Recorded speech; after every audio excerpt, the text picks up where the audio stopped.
Hello बच्चों, मैं Pradeep Kumar Rajauria, lecturer psychology, मठलार Deoria. आज मैं आपसे मनोविज्ञान के बारे में चर्चा करूंगा। मनोविज्ञान की जो पहली यूनिट है, मनोविज्ञान क्या है, उसको थोड़ा सा और गहराई से समझने की कोशिश करते हैं। जैसे मनोविज्ञान आधुनिक विद्या शाखा या मॉडर्न साइंस है। मॉडर्न साइंस कैसे? ये प्राकृतिक और सामाजिक दोनों विज्ञान है। इसमें 3 चीजें शामिल होती हैं: मेंटल प्रोसेस, मानसिक प्रक्रिया, अनुभव, एक्सपीरियंस, और बिहेवियर। मेंटल प्रोसेस या मानसिक प्रक्रिया को हम जांचते हैं एमआरआई और कंप्यूटर के जरिए, जबकि अनुभव देखते हैं ऐसे कि एक ही स्थान में लोगों के अलग अलग अनुभव हो सकते हैं। जैसे आपकी कक्षा में 2 अलग अलग जगह से बच्चे आए हैं, एक ही कमरा जिसमें सभी छात्र पढ़ रहे हैं, किसी को बड़ा लग सकता है और किसी को छोटा। हो सकता है वो पहले जिस स्कूल से आया हो उसका कमरा काफ़ी बड़ा हो और आपका ये वर्तमान कमरा थोड़ा सा छोटा हो, तो उसको वो छोटा लगेगा। और जो पहले स्कूल में पढ़ के आया जिसका कमरा छोटा है, तो उसको ये कमरा ज़्यादा बड़ा देखेगा। तो ये चीज़ देखा जाएगा तो ये स्थान एक ही है, लेकिन दोनों के अनुभव अलग अलग है, उनका परसेप्शन अलग अलग है। यही चीज़ है कि लोगों के व्यवहार और बिहेवियर जो है उसकी जटिलताओं को मनोविज्ञान जो है लोगों के व्यवहार को, उनकी जटिलताओं को विभिन्न संदर्भों में समझने की कोशिश करता है। और ये व्यवहार जो है 2 तरीके से हो सकता है। 2 तरीके से, जैसे एक को कहेंगे हम कोवर्ट, दूसरे को कहेंगे ओवर्ट। कोवर्ट मीन्स छिपा हुआ व्यवहार जो हमें जल्दी से दिखता नहीं, उसके लिए हमें बड़ा सूक्ष्म ऑब्जर्वेशन, कीन ऑब्जर्वेशन करना होता है। जैसे मान लीजिए किसी आदमी को चिंता है, तो जब चिंता होती है तो उनकी हथेलियों से पसीना आने लगता है, लेकिन इसको जब तक गहराई से नोटिस नहीं करेंगे तब तक आप जान ही नहीं पाएंगे। तो ये कोवर्ट बिहेवियर है। अब एक ओवर्ट बिहेवियर है, जैसे कोई आदमी जोर जोर से रो रहा है, जोर जोर से हंस रहा है, गा रहा है, तो वो तो सीधे सीधे प्रकट रूप से है, आप उसको देख सकते हैं, समझ सकते हैं। उसके बाद मनोविज्ञान में क्या है कि इसमें तमाम मनोवैज्ञानिक विचारधाराएं हैं। इनको संप्रदाय कहते हैं या वाद कहते हैं। तो जो वाद हैं उनको अलग अलग लोगों ने कहा है। जैसे संरचनावाद, इसको स्ट्रक्चरलिज्म कहते हैं, इसको टिचनर महोदय ने दिया था। दूसरा है प्रकार्यवाद, इसको फंक्शनलिज्म कहते हैं, इसको जेबी वॉटसन ने दिया था, यानी कि वो व्यवहारवादी थे। एक है गेस्टाल्टवाद। गेस्टाल्टवाद की स्थापना जो है कोहलर एवं कोफका ने की थी। फिर आता है एक मनोविश्लेषण, सिगमंड फ्राइड का मनोविश्लेषण, जो इसको साइको एनालिसिस कहते हैं। ये जो है बहुत ही पॉपुलर है और मनोविज्ञान इसके बिना अधूरा माना जाता है। सिगमंड फ्राइड मनोविज्ञान के सबसे चर्चित चेहरे हैं। इन्होंने असामान्य मनोविज्ञान की आधारशिला रखी है। फिर आते हैं मानवतावाद, ह्यूमैनिटेरियन। ये सिगमंड फ्राइड के बाद जो है उनके ही स्टूडेंट थे एरिक फ्रॉम, जिन्होंने मानवतावाद का कंसेप्ट दिया। फिर लास्ट में अभी जो वर्तमान में जो चल रहा है उसको कहते हैं संज्ञानात्मक या कॉग्निटिव साइकोलॉजी। तो कुल मिला के 6 तरीके से प्रमुख संप्रदाय यहाँ पे चल रहे हैं: संरचनावाद, स्ट्रक्चरलिज्म, प्रकारवाद, फंक्शनलिज्म, गेस्टाल्टवाद जिसको कोहलर और कोफका ने चलाया था, मनोविश्लेषण जिसको सिगमंड फ्राइड ने चलाया था, मानवतावाद जिसको एरिक फ्रॉम ने चलाया था, और फिर लास्ट है संज्ञानात्मक यानी कि कॉग्निटिव साइकोलॉजी। ये क्या करती है? ये मानसिक प्रक्रमों का अध्ययन करती है। मेंटल प्रोसेस क्या है उनका अध्ययन करती है। उसके लिए वो जो है कंप्यूटर का सहारा लेती है, टेक्नोलॉजी का सहारा लेती है, एमआरआई, एफएमआरआई, इन सब चीज़ों के जरिए मेंटल प्रोसेस का पता किया जाता है।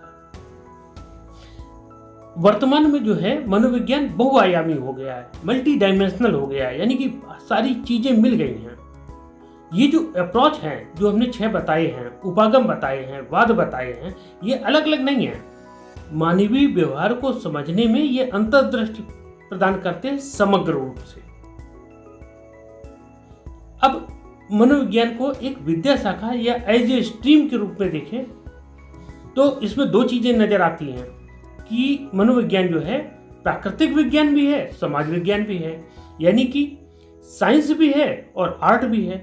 तो प्राकृतिक विज्ञान जो है, प्राकृतिक विज्ञान में जैसे हमने बताया है फिजिक्स, केमिस्ट्री, बायो, ये सब प्राकृतिक विज्ञान है, नेचुरल साइंस है, जैसी है वैसी ही रहती है। तो इनके में जो स्टडी का अप्रोच जो अपनाया जाता है, स्टडी का जो तरीका अपनाया जाता है वो वैज्ञानिक होता है। वैज्ञानिक कैसे? उसमें एक परिकल्पना का निर्माण किया जाता है। वो परिकल्पना जैसे इसको बोलते हैं हाइपोथेटिको डिडक्टिव मॉडल। ये पहले एक हाइपोथेसिस बनाते हैं और उसको जो है टेस्ट करते हैं, और जब वो टेस्ट में कई बार पास हो जाता है तो उसको थ्योरी के रूप में दे देते हैं। ये प्राकृतिक विज्ञान की विशेषताएं हैं। जबकि सामाजिक विज्ञान में क्या होता है कि इसमें जो है सामाजिक विज्ञान में इतिहास है, भूगोल है, समाजशास्त्र है, तमाम सब्जेक्ट हैं। इसमें जो केस स्टडी जो है ऑब्जर्वेशन मेथड पे की जाती है, यानी कि निरीक्षण विधि से की जाती है। और ये बिहेवियर का नेचुरल कंडीशन में, वास्तविक समय में, जैसे आप जो है दोस्तों के साथ घूम रहे हैं, घर में हैं, स्कूल में हैं, उस समय आपका व्यवहार क्या है, इस चीज को केस स्टडी या ऑब्जर्वेशन मेथड के रूप में कर सकते हैं। अब उसके बाद आगे देखते हैं और कौन कौन सी स्ट्रीम है, उनके बारे में जानने की कोशिश करते हैं कि ये विज्ञान क्यों है। ये विज्ञान इसलिए है क्योंकि इसमें न्यूरो साइंस और कंप्यूटर का भी प्रयोग होता है। जैसे न्यूरॉन्स कैसे काम करते हैं ये न्यूरो साइंस बताता है, और कंप्यूटर इसलिए चाहिए ताकि एमआरआई के जरिए हम न्यूरॉन्स के बारे में जानकारी प्राप्त कर सकते हैं। इसके लिए एडवांस कंप्यूटर की आवश्यकता होती है। अब ये चीज है कि मोटर तौर पे जो है मनोविज्ञान को मन और व्यवहार को समझने के रूप में देखा जाता है, अंडरस्टैंडिंग माइंड एंड बिहेवियर। अब देखिए माइंड क्या है? माइंड है मन, और ब्रेन मस्तिष्क। मन और मस्तिष्क आमतौर पे जो है मन और मस्तिष्क की चर्चा हम लोग सुनते रहते हैं। आज डिफरेंस भी समझिए। मन और मस्तिष्क दोनों अलग अलग चीजें हैं, परंतु दोनों साथ साथ अस्तित्व में रहती हैं। आप उनको अलग नहीं कर सकते। इसे कंप्यूटर के जरिए समझते हैं कि जैसे कंप्यूटर में 2 चीजें होती हैं, एक हार्डवेयर, एक सॉफ्टवेयर। हार्डवेयर क्या है? स्क्रीन है, माउस है, मॉनिटर है, हार्ड डिस्क है, प्रोसेसर है। यह हार्डवेयर हो गया, यानी कि मस्तिष्क का पोर्शन। दूसरा है सॉफ्टवेयर, ऑपरेटिंग सिस्टम है। ऑपरेटिंग सिस्टम के जरिए हम उसमें गेम देखते हैं, मूवी देखते हैं, एक्सेल, पावर पॉइंट पे काम करते हैं। ये सब सॉफ्टवेयर हैं। इसको और तरीके से समझते हैं, बिल्कुल सिंपल ढंग से, मोबाइल के जरिए। दूसरा उदाहरण दीजिए कि पहले हम मोबाइल खरीदते हैं, उसमें कुछ नहीं होता, फिर हम उसमें सिम डालते हैं तो उसमें नेटवर्क आता है, और फिर उसमें मोबाइल में बहुत सारे एप्लीकेशन डालते हैं, तब हम उसको चलाते हैं। तो जो एप्लीकेशन डालते हैं वो सॉफ्टवेयर है। सॉफ्टवेयर क्या है? वही है मन। अब जैसे सॉफ्टवेयर क्या है? क्रोम है, गूगल है, व्हाट्सएप है, फेसबुक है, ये सब मन के ही तरीके से काम करते हैं। यानी कि आपके मोबाइल में नहीं है इसका मतलब ये थोड़ी ना उनका अस्तित्व नहीं है, उनका अस्तित्व है। लेकिन जब आप उनको मोबाइल में डालते हैं तो वो आपके साथ विजिबल होते हैं, आप उनके साथ इंटरेक्ट कर पाते हैं, आप उनके साथ जुड़ पाते हैं।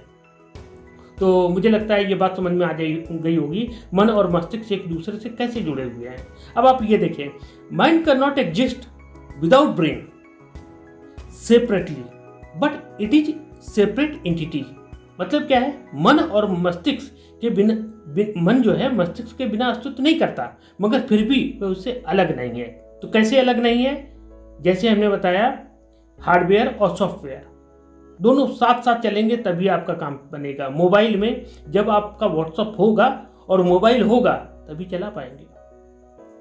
ठीक है, अब देखते हैं दूसरे तरीके से आकार के आधार पे ब्रेन और माइंड में कैसे अलग हैं। मस्तिष्क जो है हम उसको देख सकते हैं, उसका आकार निश्चित कर सकते हैं, उसका डायग्राम बना सकते हैं, लेकिन मन को नहीं देख सकते, ना उसका आकार बता सकते हैं, महसूस कर सकते हैं। कैसे? जैसे हवा है, हवा को हम देख नहीं सकते लेकिन महसूस कर सकते हैं। कब करते हैं? जब हमारे शरीर में लगती है हमारे रोए खड़े होते हैं, या पेड़ की तरफ देखते हैं उसकी पत्तियां जोर से हिलती हैं तो हमें एहसास होता है कि हवा है और तेज चल रही है। तो हवा 24 आवर है, लेकिन एहसास जब करते हैं तब मालूम पड़ता है। तो इस तरीके से मन और मस्तिष्क को हम डिफर कर सकते हैं।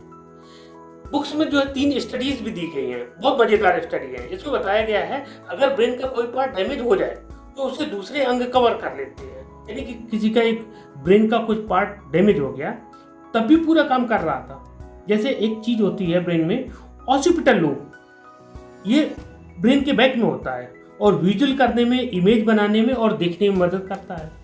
एक एक्सीडेंट में, एक केस स्टडी में बताया गया कि ऑसिपिटल लोब यानी कि देखने के, इमेजिन करने की वो प्रोसेस खत्म हो गया, ऑसिपिटल लोब जो है हट गई, तब भी व्यक्ति जो है लोकेशन और कॉन्फ़िगरेशन बिल्कुल सही बता पा रहा है, जो ऑसिपिटल लोब का ही कार्य करता है। एक उदाहरण। दूसरा केस स्टडी है कि एक खिलाड़ी जो है उसका एक हाथ खराब हो गया, मगर उसको ये लगता है कि उसका हाथ काम कर रहा है। क्यों? क्योंकि वो दर्द को महसूस करता है, और जब भी उसके साथ चाय आती है तो वो जिस हाथ से काम कर रहा था वही हाथ कट गया। तो उसका ब्रेन संदेश देता है और वो एक्टिव भी होता है, लेकिन उसको महसूस होता है, वो उससे काम नहीं कर पाता। तो इस चीज को जो है फैंटम आर्म का नाम दिया गया। तो ऐसा क्यों होता है? क्योंकि ब्रेन तो हाथ के पास सिग्नल भेज रहा है, लेकिन हाथ से सिग्नल नहीं आ पा रहा है। तो जो है ये धीरे धीरे एडजस्ट होता है कि एक के ब्रेन में जैसे चोट लगी, सर्जरी के बाद जब वो घर आया तो वो सारी चीजें पहचान रहा है, लेकिन उसको ये लग रहा है कि ये हमारे माता पिता हैं, इनको, ये हमारे असली नहीं है, डुप्लीकेट वाले हैं। माता पिता तो हैं लेकिन असली वाले नहीं हैं। तो ऐसा भी अंतर आता है। तो इस टाइप की जो केस स्टडीज जो हैं इनको भी मनोविज्ञान में पढ़ा जाता है। और इसका निष्कर्ष क्या है तीनों केस स्टडीज का? ब्रेन जब डैमेज हो जाता है तब भी हमारा माइंड काम करता है और माइंड धीरे धीरे ही एडजस्ट होता है। तो मनोविज्ञान में बहुत सारी चीजें इतनी इंटरेस्टिंग है कि आप उनको पढ़ेंगे और समझेंगे तो वो आपको लगेगा कि हाँ बहुत काम की चीजें हैं। चलिए फिर आगे जो है डिस्कस करते हैं इसके बारे में नए चैप्टर में। ठीक है, ओके।